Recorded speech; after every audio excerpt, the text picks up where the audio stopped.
ಬೇರು ಏನ್ ಹೇಳ್ತಿದ್ಯಾ ನೀನು? ನಂದಿನಿ ಇದ್ದಾಳಕ್ಕ.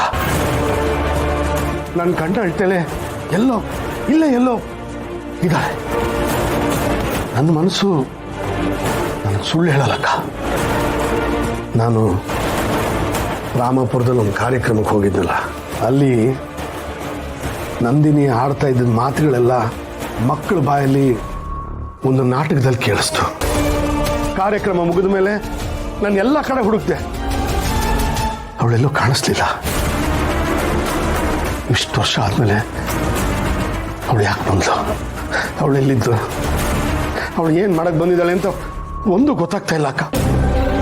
ಆ ಮಾತುಗಳು ನನ್ನ ಕಿವಿಗೆ ಬೀಳಬೇಕು ಅಂತಾನೆ ಹೇಳಿಸಾಗಿತ್ತು.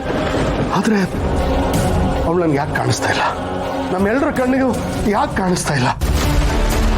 ಅವಳು ಎಲ್ಲಿದ್ದಾಳೆ, ಯಾಕೆ ಬಂದಿದ್ದಾಳೆ ಒಂದು ಗೊತ್ತಾಗ್ತಾ ಇಲ್ಲ. ಅವಳು ನಮ್ಮನ್ನ ಎಲ್ಲಿಂದಲೋ ನೋಡ್ತಾ ಇದ್ದಾಳೆ ಅನ್ಸುತ್ತೆ.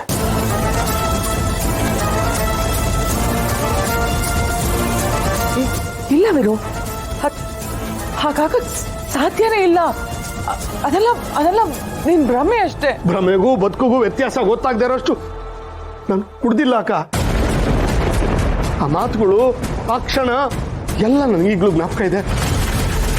ಮತ್ತೆ ಯಾಕೆ ಬರ್ಲಕ್ಕ ಅವಳು ನನ್ನ ಜೀವನದಲ್ಲಿ? ಮತ್ತೆ ಯಾಕೆ ಬರ್ಲಕ್ಕ ಅವಳು? ಎಲ್ಲ ಹಾಳು ಮಾಡಿದ್ದಾಯ್ತಲ್ಲ, ಯಾಕೆ ಬರ್ಲಕ್ಕ ಅವಳು? ಏನ್ ಮಾಡಕ್ ಬಂದಿದ್ದಳು?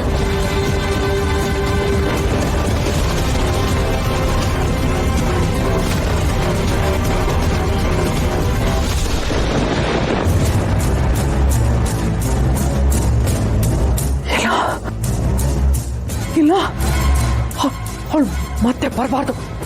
ನನ್ನ ಜೀವನದಲ್ಲಿ ನಾನೇ ಮುಗಿಸಿದ ಅಧ್ಯಾಯ ಅವಳು. ಬರಬಾರ್ದು. ಅವಳೇನಾದ್ರೂ ಬಂದ್ರೆ ನಾಶ ಆಗದಂತೂ ಗ್ಯಾರಂಟಿ.